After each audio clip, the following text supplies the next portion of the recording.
आज वो काम हुआ है जिसकी बहुत सारे लोगों को उम्मीद नहीं थी। 3 दिन पहले प्रधानमंत्री नरेंद्र मोदी ने लद्दाख जाकर चीन को यह साफ संदेश दिया था और कहा था कि शांति वीरता से आती है, निर्बल व्यक्ति कभी शांति की पहल नहीं कर सकता। इसका मतलब यह था कि दुश्मन को अपनी ताकत दिखाना बहुत जरूरी होता है और भारत की इसी ताकत का एहसास चीन को हो चुका है। इसलिए आज चीन की सेना ने लाइन ऑफ एक्चुअल कंट्रोल, जिसे आप LAC कहते हैं, वहां से अपने टेंट और अपनी सेना को समेटना शुरू कर दिया है। यह बहुत बड़ी बात है, बहुत महत्वपूर्ण घटनाक्रम है, क्योंकि हर तरह से शक्तिशाली देश चीन को बैकफुट पर लाना, उसे वापस भेजना दुनिया के किसी भी देश के लिए बहुत मुश्किल काम है। लेकिन भारत ने पूरी दुनिया को यह दिखा दिया कि चीन से डरकर नहीं लड़ा जा सकता। विस्तारवादी चीन को उसी तरह से झुकाया जा सकता है जैसा भारत ने डोकलाम में किया था और जैसा अब भारत ने लद्दाख में किया है, और पूरी दुनिया ये काम होते हुए देख रही है। लद्दाख में कम से कम 3 जगहों पर चीन की सेना अपने टेंट और सैन्य साजो सामान लेकर अपने सीमाओं की तरफ वापस गई है।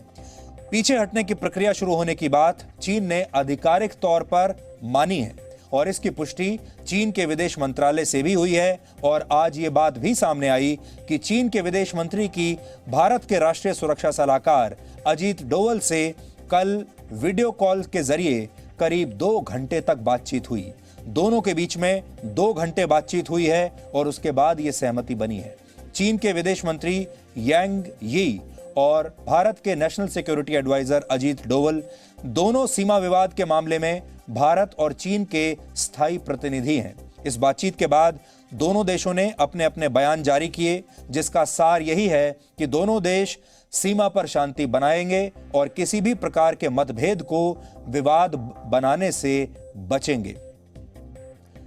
इसमें यह भी कहा गया है कि दोनों देश शांति बनाने के लिए मिलजुल कर काम करेंगे और निर्धारित माध्यमों के जरिए लगातार एक दूसरे से बातचीत करते रहेंगे। इन बयानों में सबसे महत्वपूर्ण बात यह कही गई है कि सैन्य और कूटनीतिक बातचीत के जरिए जो सहमति बनी है उसे सीमा पर दोनों देशों की सेना जल्द से जल्द अमल में लाएगी और डिसएंगेजमेंट प्रोसेस, यानी आमने सामने की स्थिति से पीछे हटने की प्रक्रिया को जितनी जल्दी हो सके उतनी जल्दी शुरू करेंगे। चीन के विदेश मंत्रालय के प्रवक्ता ने आज क्या कहा, सबसे पहले हम आपको वही सुनवाते हैं। 6月30日 举行了第3轮军长级会谈，双方继续推动落实前2轮军长级会谈达成的共识，就一线部队采取有效措施脱离接触，缓解边境局势取得了积极进展。希望印方同中方相向而行，以实际行动落实好双方达成的共识。 जो कुछ भी पिछले कुछ दिनों में हुआ है, यह भारत की तो बहुत बड़ी परीक्षा थी ही, लेकिन यह चीन की भी बहुत बड़ी परीक्षा थी। और भारत ने चीन को स्पष्ट किया था कि भारत तो चीन के साथ दोनों मोर्चों पर लड़ने के लिए तैयार है। चीन ने जितने भी मोर्चे खोले हैं, भारत उन मोर्चों पर लड़ने के लिए तैयार है। लेकिन चीन के सामने सवाल यह था कि क्या चीन इतने सारे मोर्चों पर एक साथ लड़ने के लिए तैयार था? और इसका जवाब है कि चीन इतने मोर्चों पर इस समय लड़ाई लड़ने के लिए तैयार नहीं था। भारत ने न सिर्फ सीमा पर चीन को चुनौती दी थी, बल्कि आर्थिक मोर्चे पर भी उसे घेरा था और अंतर्राष्ट्रीय स्तर पर भी चीन के खिलाफ एक बहुत बड़ा मोर्चा खोल दिया था। यानी चीन अगर आगे बढ़ता तो उसे कई मोर्चों पर लड़ाई लड़नी पड़ती और चीन के लिए इस समय इतने मोर्चों पर एक साथ लड़ना आसान नहीं था। इसलिए ये कोविड-19 के दौर में चीन की कमजोरी पहली बार पूरी दुनिया के सामने एक्सपोज हुई है।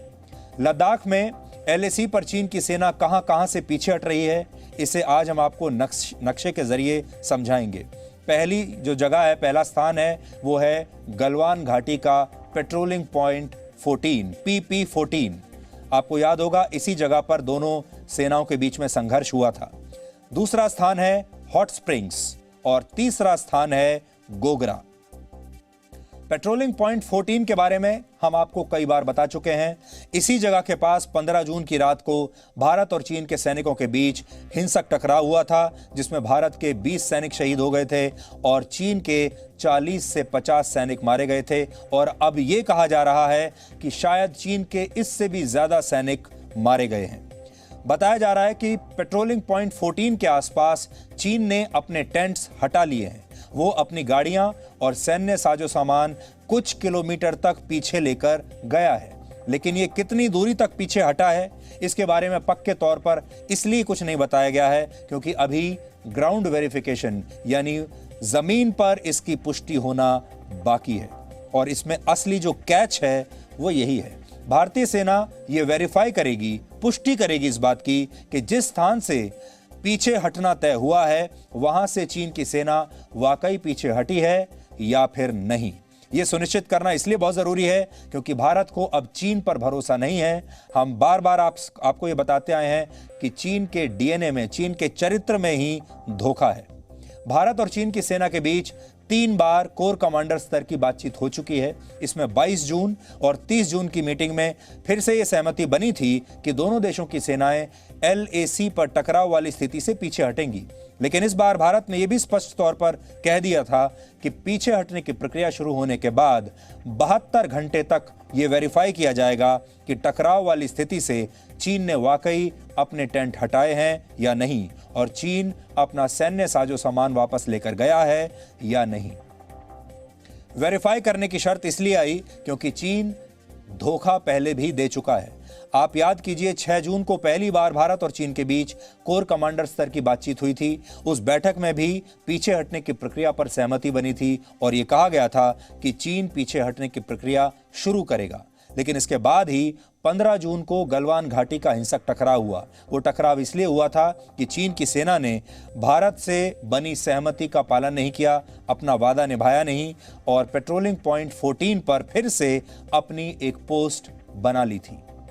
वैसे शुरुआती तौर पर यही कहा गया है कि पेट्रोलिंग पॉइंट 14, हॉट स्प्रिंग्स और गोगरा से चीन ने अपने टेंट और गाड़ियां हटाई हैं और उसे पीछे जाते हुए भी देखा गया है। लेकिन इसका वेरिफिकेशन बहुत महत्वपूर्ण है जो अगले कुछ दिनों में होगा। उसके बाद ही यह तय होगा कि चीन के साथ टकराव फिलहाल खत्म हुआ है या नहीं, क्योंकि कुछ दूर पीछे हटने के बाद टकराव वाली जगहों पर फिर से वापस आकर टेंट लगाने, अपनी पोस्ट बनाने और गाड़ियां लाने में चीन को ज्यादा समय नहीं लगेगा। इसलिए भारत की शर्त पहले दिन से यही रही है कि LAC पर अप्रैल वाली स्थिति बहाल होनी चाहिए। एक महत्वपूर्ण बात यह भी है कि पेंगोंग झील का मामला अब भी स्पष्ट नहीं है। वहां पर चीन की सेना अब भी फिंगर 4 पर जमकर बैठी हुई है। वहां पर उसने बंकर बना लिए हैं और सैन्य साजो सामान और लाकर अपने कई टेंट्स भी वहां लगा दिए हैं। गलवान घाटी के बाद भारत और चीन के टकराव का यह सबसे पेचीदा मामला बनता जा रहा है पेंगोंग झील पर, क्योंकि भारत की LAC पेंगोंग झील की फिंगर 8 तक है, जहां तक भारतीय सैनिक पेट्रोलिंग के लिए जाते रहे हैं। लेकिन चीन अपना दावा फिंगर 2 तक अब करने लगा है और इस वक्त वो फिंगर 4 पर बैठा हुआ है। ठीक इसी तरह चीन अब गलवान घाटी को भी अपना इलाका बताने लगा है। हमें एक और महत्वपूर्ण जानकारी मिली है। सूत्रों के मुताबिक LAC पर मौजूदा टकराव को खत्म करने के लिए एक और उपाय निकाला गया है और वो उपाय ये है कि LAC पर टकराव वाली जगहों पर फिलहाल बफर जोन बनाया जाएगा। बफर जोन का मतलब यह है कि जब तक कूटनीतिक स्तर पर बातचीत पूरी नहीं हो जाती और जब तक LAC का निर्धारण नहीं हो जाता, तब तक LAC के कुछ किलोमीटर के दायरे को एक ऐसा इलाका बना दिया जाएगा जहां पर दोनों देशों की सेना के जवान नहीं जाएंगे। तब तक भारत की तरफ से ITBP के जवान और चीन की तरफ से वहां की बॉर्डर फोर्स BDR के जवान यहां पर स्थितियों को नियंत्रित कर सकते हैं। ये बफर जोन इसलिए बनाए जाएंगे ताकि दोनों देशों के बीच विश्वास फिर से बन सके। सेना इस बफर जोन के अपनी तरफ वाली सीमाओं की रक्षा करेगी। बफर जोन में सेना सीमा पर तय नियम कानूनों का पालन करने के लिए भी प्रतिबद्ध नहीं होगी और सीमाओं की रक्षा के लिए अपनी पूरी ताकत का इस्तेमाल कर सकेगी। लेकिन ये जो बफर जोन वाला जो कॉन्सेप्ट है, ये इसमें बहुत सारे पेचीदगियां हैं। ये कॉन्सेप्ट सफल रहा है, लेकिन इस कॉन्सेप्ट में एक बड़ी बात यह है कि इस बफर जोन की रखवाली कौन करेगा। क्या भारतीय सेना को इसकी रखवाली करनी चाहिए? क्या पीएलए को इसकी रखवाली करनी चाहिए?